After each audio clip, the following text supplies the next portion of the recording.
नमस्कार, मैं हूं विकास चंद्र।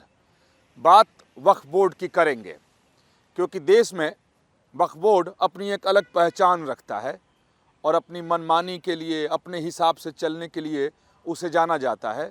और इसलिए भी जाना जाता है कि जिस भी संपत्ति पर वो हाथ रख दे या अपने मुंह से कह दे कि वो संपत्ति उसकी है, वो मकान उसका है, वो इमारत उसकी है, वो बिल्डिंग उसकी है, वो हॉस्पिटल उसकी ज़मीन पर है, तो सब कुछ उसका हो जाता है। और इसी तरीके का कानून है। तो अब उस कानून में संशोधन लाने के लिए सरकार ने अपनी तैयारी पूरी कर ली है। सरकार ने बिल को तैयार कर लिया है। उस बिल की कॉपी को सांसदों में बांट दिया गया है और अब जो जानकारी आई है कि गुरुवार को सरकार सदन में उसे पेश करेगी। यानी जो संशोधन विधेयक है वक्फ बोर्ड कानून को लेकर, उसे सरकार गुरुवार को लोकसभा में पेश करेगी और अब उसमें संशोधन सरकार करेगी। और इस संशोधन का एक ही मतलब है, जो कम शब्दों में पहले आपको बताता हूं, कि जो वक्फ बोर्ड को अब अधिकार मिले हुए हैं उस अधिकार को सरकार सीमित करने जा रही है, क्योंकि उसे अधिकार असीमित मिले हुए हैं। और आप सुनकर हैरान होंगे और चकित होंगे कि जिस भारतवर्ष में कानून के राज की बात की जाती है, संविधान सर्वोच्च है, उसकी बात की जाती है। हालांकि जो अभी मौजूदा वक्फ बोर्ड कानून 1995 है वो संसद के द्वारा ही पास किया गया है, तो उसे हम ये नहीं कह सकते कि वो असंवैधानिक है, गैर संवैधानिक है। लेकिन उसके प्रावधान ऐसे हैं कि जिसे सुनने के बाद और पढ़ने के बाद आश्चर्य होता है कि आखिर अपने देश में एक पैरेलल तरीके से, यानी समानांतर चीज़ें चल रही हैं कि वो न्यायिक व्यवस्था से बाहर है, उसकी अपनी व्यवस्था है। आपके वो अगर आपकी संपत्ति पर उन्होंने अधिकार जमा दिया तो आप न्यायालय में नहीं जा सकते, अदालत में नहीं जा सकते, आपको उन्हीं के पास जाकर गिड़गिड़ाना पड़ेगा कि साहब ये हमारी ज़मीन है, आपने क्यों अपना बता दिया।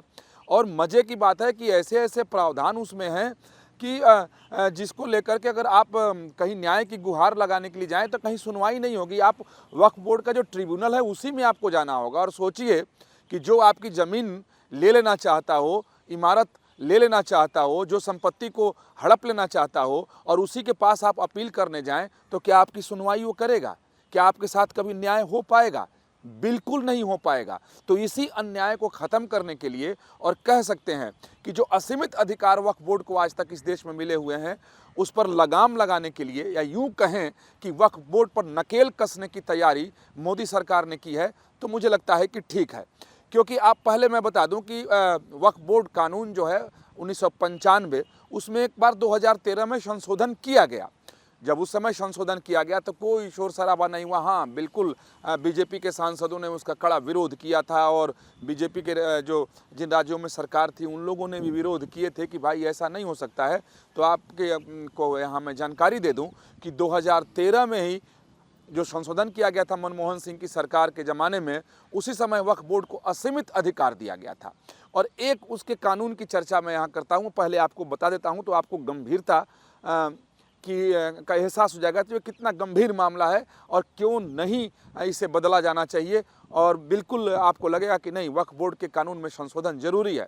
क्योंकि वक्फ बोर्ड कानून 1995 है, उसका जो एक प्रावधान 3 है, उसमें ये साफ साफ कहा गया है कि अगर वक्फ बोर्ड को ये लगता है कि ये संपत्ति उसकी है, ये ज़मीन उसकी है, ये इमारत उसकी है, ये बिल्डिंग उसके पास होना चाहिए, वो होटल उसके पास होना चाहिए, ये जो हॉस्पिटल है ये जिस ज़मीन पे है वो ज़मीन तो उसकी है, ऐसा उसे लगता है, यानी ऐसा वो सोचे, सोच शब्द उसमें है, तो फिर वो उसकी है।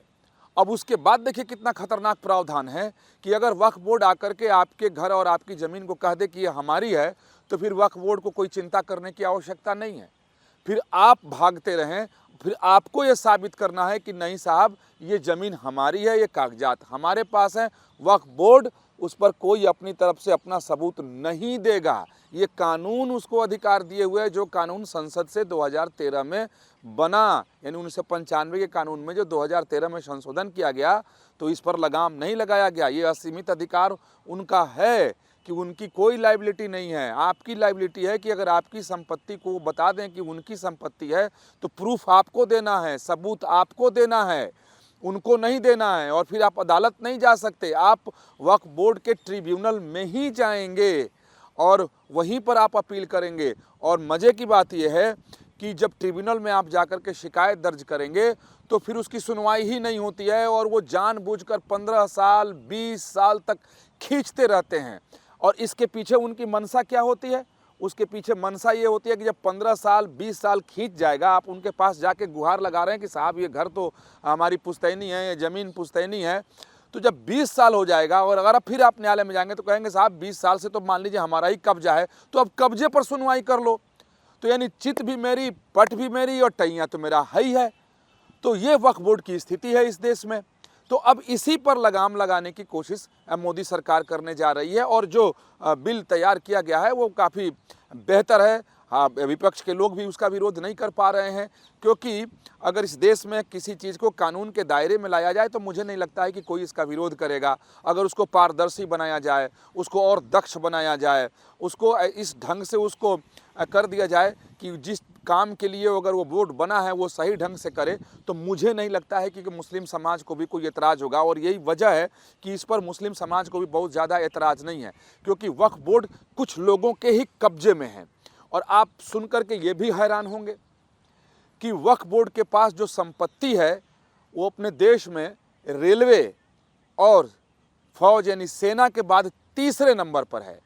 यानी 9,40,000 एकड़ भूमि वक्फ बोर्ड के पास है। और सोचिए कि 8,65,000 से ज़्यादा परिसंपत्तियाँ, और उसका अगर रकबा निकालें तो जो मैंने बताया वो है।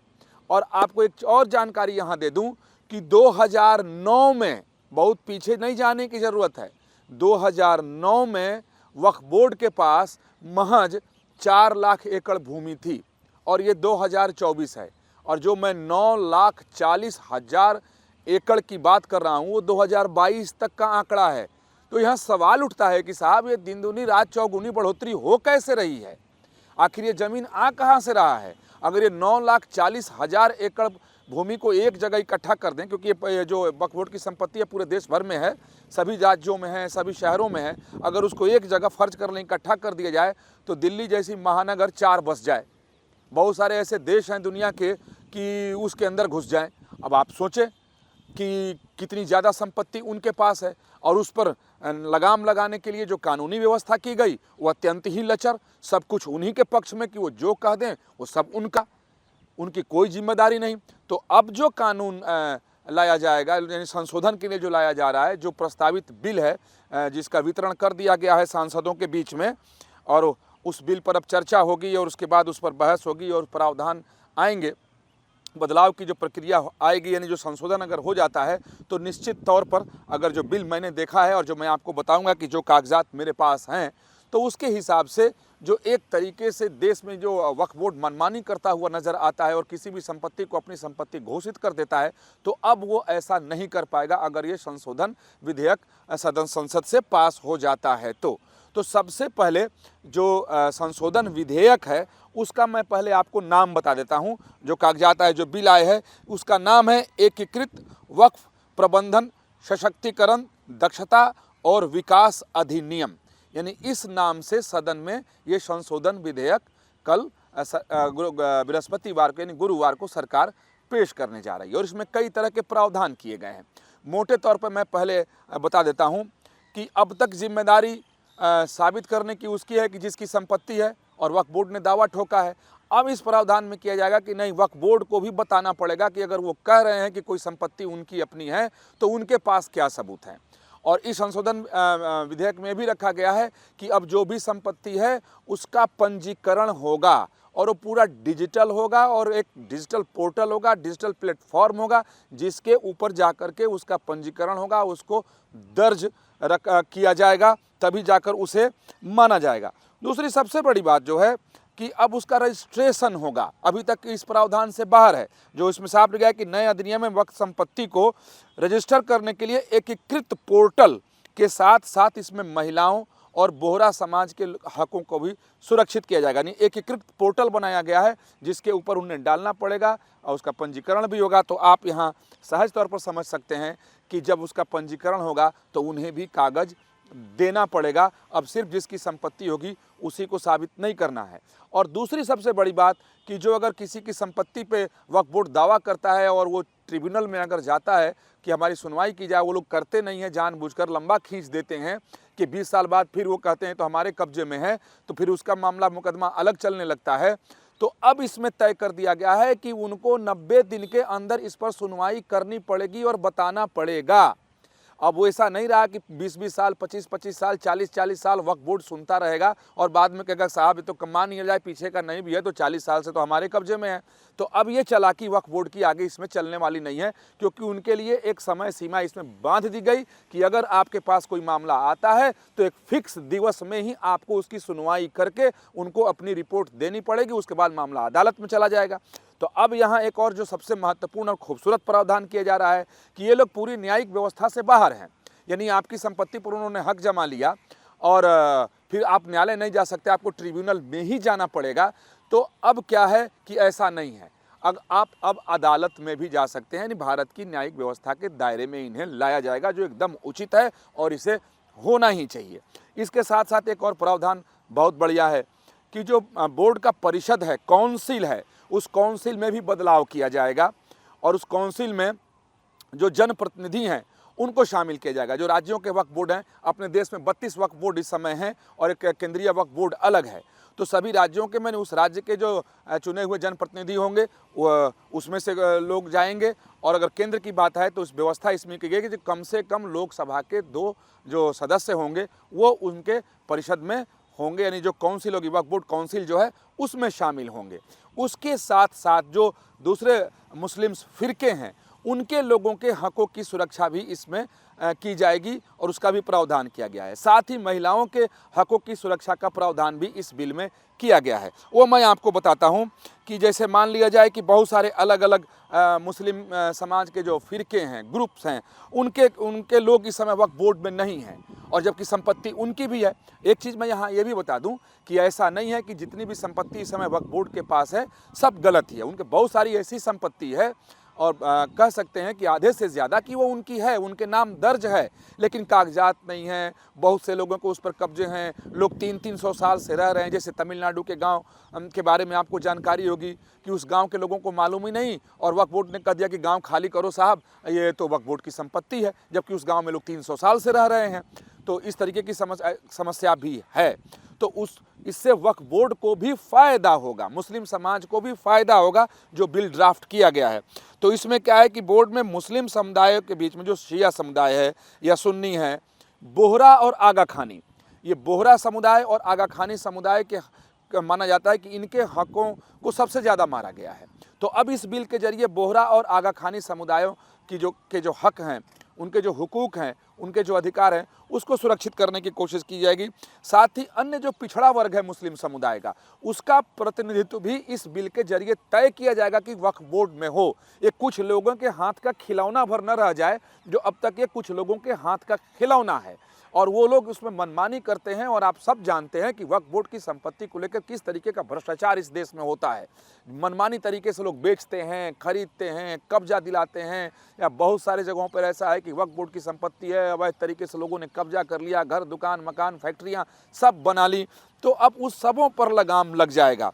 तो जो उसके साथ साथ महिलाओं के लिए प्रावधान, अभी तक इसमें कभी कोई महिला नहीं है, जबकि महिलाओं के उत्तराधिकार और महिलाओं की से जुड़ी हुई संपत्ति का बहुत सारा मामला और विवाद है।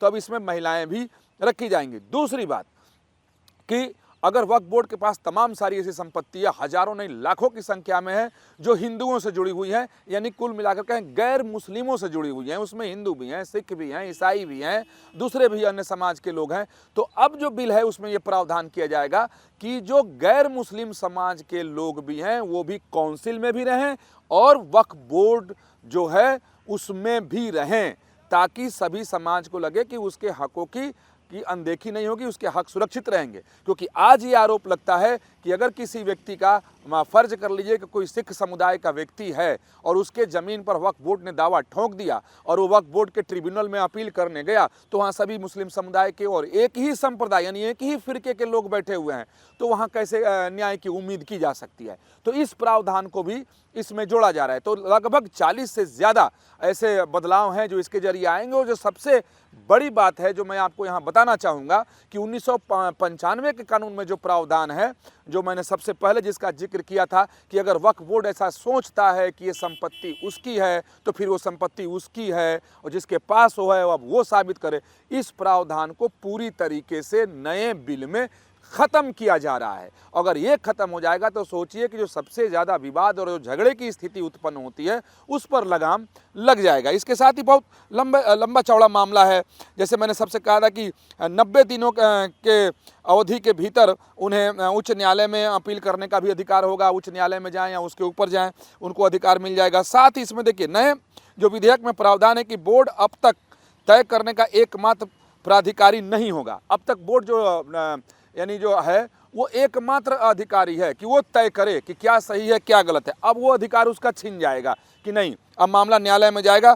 कोई संपत्ति वास्तव में वक्फ संपत्ति है या नहीं अब वो अकेले तय नहीं कर सकते साहब, मामला न्यायालय तक जाएगा। ट्रिब्यूनल में भी लोग रहेंगे, उनके काउंसिल में भी का भी स्वरूप बदलेगा। साथ ही उसमें बहुत सारी चीज़ें और भी जोड़ी गई हैं जो बेहतर नियंत्रण कैसे हो सके। आप मैंने बताया कि पोर्टल जब बनेगा उसमें पंजीकरण होगा तो उसमें भी पारदर्शिता आ जाएगी। साथ ही एक कानून और जो जोड़ा जा रहा है इसमें कि नोटिस के साथ साथ राजस्व कानूनों के अनुसार उसमें परिवर्तन का भी प्रावधान किया जाएगा। यानी अब जो जिले का जिलाधिकारी होगा, कलेक्टर होगा, अब उसके यहाँ भी पंजीकरण की व्यवस्था, उसके जरिए पंजीकरण की व्यवस्था कराई जाएगी। उसे भी जांच का अधिकार दिया जाएगा, राजस्व अधिकारी उसका जांच कर सकेंगे। तो ये देखिए कि ये देश के कानून के हिसाब से है। अब तक जो देश में कानून दूसरे संपत्तियों के लिए जो लागू होता है, कमोबेश उसी तरीके के कानून के दायरे में इस वक्फ बोर्ड को भी लाने की कोशिश मोदी सरकार के द्वारा की जा रही है। तो मुझे लगता है कि इस देश में जो वक्फ बोर्ड के कानून को लेकर के इतने दिनों से जो राजनीति चल रही है, और कह सकते हैं कि राजनीतिक बयानबाजी चलती रहती है, तमाम जगहों पे झगड़े फसाद होते हैं, कानूनी पचड़े फंसे हुए हैं, लोग परेशान हो रहे हैं, कि अब आपको बताऊं तो आश्चर्य होगा कि इसी पुरानी दिल्ली की एक इमारत की बात है कि जिसकी वो बिल्डिंग है, उस व्यक्ति ने अपने एक फ्लोर को कुछ दिनों के लिए मुस्लिम समाज के लोगों को किराए पर दे दिया। वो लोग वहाँ लगभग 6 महीने रहे। वो विदेश से आए थे, उनका जत्था आया था यहाँ पर्यटन के लिए और तमाम जगहों पर जियारत करने के लिए। जब वो लोग गए तो वक्फ बोर्ड ने अपने में वो दर्ज कर लिया। आज हालात ये है कि उसका जो फर्स्ट फ्लोर है वो वक्फ बोर्ड के पास है, सेकेंड फ्लोर और ग्राउंड फ्लोर का मालिक जो मूल मालिक है। अब सोचिए इस तरह की समस्या इस देश में है तो कितनी विकट समस्या है, और मोदी सरकार इस पर लगाम लगाने की कोशिश में है ताकि ये जो है वो मामला सुधर सके, ठीक हो सके, कानूनी दायरे में आ सके। और एक महत्वपूर्ण बात, जब इसके अलावा जो नया कानून वक्फ संपत्तियों को लेकर है उसमें सर्वेक्षण को लेकर के एक महत्वपूर्ण प्रावधान किया जा रहा है। अब तक ये सर्वेक्षण का प्रावधान इसमें नहीं है। उसके लिए है कि सर्वेक्षण आयुक्त या डिप्टी कलेक्टर के पद के नीचे के किसी अन्य अधिकारी को कलेक्टर के द्वारा, यानी जिले का जो कलेक्टर होगा वो नामित करेगा और वो व्यक्ति जाकर के उसका सर्वेक्षण करेगा। यानी अब वक्फ संपत्तियों का भी सर्वेक्षण किया जाएगा, उसके बाद ही उसका पंजीकरण होगा। तो कुल मिलाकर के मैं आपसे कहूं कि प्रावधान तो बहुत ज़्यादा हैं, अगर मैं बताने लगूं तो बहुत देर तक मुझे बोलना पड़ेगा, लेकिन अब इन सबों को नियमित करने का, कानून सम्मत बनाने की कोशिश की जा रही है। क्योंकि वाकई मुझे खुद व्यक्तिगत तौर पर हैरानी होती है कि ये कहाँ का कानून है, ये किस तरीके का कानून है कि किसी की संपत्ति को आप कह दें, मैं यहाँ खड़ा हूँ इस जगह पर कह दूँ कि ज़मीन हमारी है तो मेरी कैसे हो जाएगी। लेकिन यही प्रावधान है वक्फ बोर्ड के लिए, तो जिस पर मोदी सरकार के द्वारा लगाम लगाने की एक तरीके से तैयारी इस बिल के जरिए की गई है। और अब जो जानकारी मिली है संसद से, उसके मुताबिक बृहस्पतिवार को इसको पेश करने जा रही है मोदी सरकार। लोकसभा में इस संशोधन बिल को पेश किया जाएगा। और अब तक जो कानून है वक्फ बोर्ड को लेकर 1995 का, जिसे 2013 में विस्तारित किया गया, उन्हें असीमित अधिकार दिया गया कि नहीं साहब ये सारे देश के कानूनी प्रावधान से और कानूनी व्यवस्था से ये ऊपर हैं, बिल्कुल इनकी पहचान अलग रखो, इनको ज़्यादा से ज़्यादा ताकत दो। और इसके इसे क्यों किया गया आप सब जानते हैं, सिर्फ वोट बैंक की पॉलिटिक्स, इसके अलावा कुछ नहीं है कि एक खास समाज को संतुष्ट रखो ताकि अपना वोट बैंक पक्का रहे। इसके लिए इस तरीके का प्रावधान किया गया। और आश्चर्य की बात है कि अब इसका विरोध भी हो रहा है। अब विरोध होना लाजमी भी है कि जिनका हक मारा जाएगा वो विरोध करेंगे ही करेंगे, जो वक्फ की संपत्तियों पर कब्जा जमा कर बैठे हैं वो विरोध करेंगे ही करेंगे। अब तक मुस्लिम समाज के इन संपत्तियों पर कुछ मुस्लिम समाज के लोग ही जो बैठ कर के आनंद ले रहे हैं वो ज़रूर नाराज़ होंगे, लेकिन इसकी हकीकत अगर पूरे मुस्लिम समाज को अगर जानकारी होगी तो मुझे नहीं लगता कि कोई मुस्लिम समाज इसका विरोध करेगा। और आज जो परिस्थिति है, जो मेरी जानकारी है कि कोई भी मुस्लिम समाज का व्यक्ति इसका विरोध करने नहीं जा रहा है, क्योंकि सबसे ज़्यादा इसमें हक मुस्लिम समाज के लोगों का ही मारा गया है। क्योंकि वक्फ की संपत्तियों का कहें तो बंदरबाट इस देश में होता है, और वक्फ के पास जो अधिकतर जो संपत्ति है उसमें मस्जिद है, या मदरसे बने हुए हैं, या बड़े बड़े दरगाह हैं, या खुले मैदान भी हैं, और बहुत सारी इमारतें हैं, बहुत सारी तो सरकारी बिल्डिंगों पर वक्फ बोर्ड का दावा है। तो इस तरीके से कई जगह रेलवे ट्रैक पर भी जहाँ पर रेलवे ट्रैक है, ट्रेनें दौड़ती हैं, उन ज़मीनों पर भी उनका दावा है कि हमारी ज़मीन से आपने रेल ट्रैक बिछा दिए हुए हैं। तो ये मुझे लगता है कि अब तक जो इस देश में इसको लेकर के एक अजीब सी परिस्थिति बनी हुई है, कानूनी परिस्थिति भी है, एक सामाजिक परिस्थिति भी इसके लेकर के विकट कभी कभी उत्पन्न हो जाती है। तो ये सब कुछ शायद दुरुस्त हो जाए। तो अब देखना है कि जब सदन में ये बिल पेश होता है तो विपक्ष का क्या रवैया होता है, क्योंकि सरकार ने बहुत ठोक बजाकर मेरे हिसाब से और काफ़ी कानूनी रूप से राय लेकर, मशवरा लेकर इस बिल को तैयार सरकार की तरफ से कराया गया है, ताकि कहीं कोई इसमें लेकुना रहना रह जाए। जब पेश हो तो ये पास हो जाए। तो अब देखना है कि जब ये बिल पेश होता है और जब पास होने के लिए आगे बढ़ता है तो किस पार्टी का क्या रुख रहता है, क्योंकि इसे लेकर अभी तक उम्मीद ये की जा रही है, और जो राजनीतिक जगत के जानकार हैं उनका ये मानना है कि मोदी सरकार में कुछ पार्टियां जो सहयोगी हैं, खासतौर पर टीडीपी और जेडीयू, वो लोग इससे नाराज़ हो सकते हैं। अगर वो लोग नाराज़ होंगे तो फिर एक राजनीति की नई परिस्थिति पैदा हो जाएगी। तो सब देखने के लिए थोड़ा सा इंतज़ार करना होगा। तो फिर मिलेंगे और कुछ नई जानकारी, दूसरी बातों के साथ।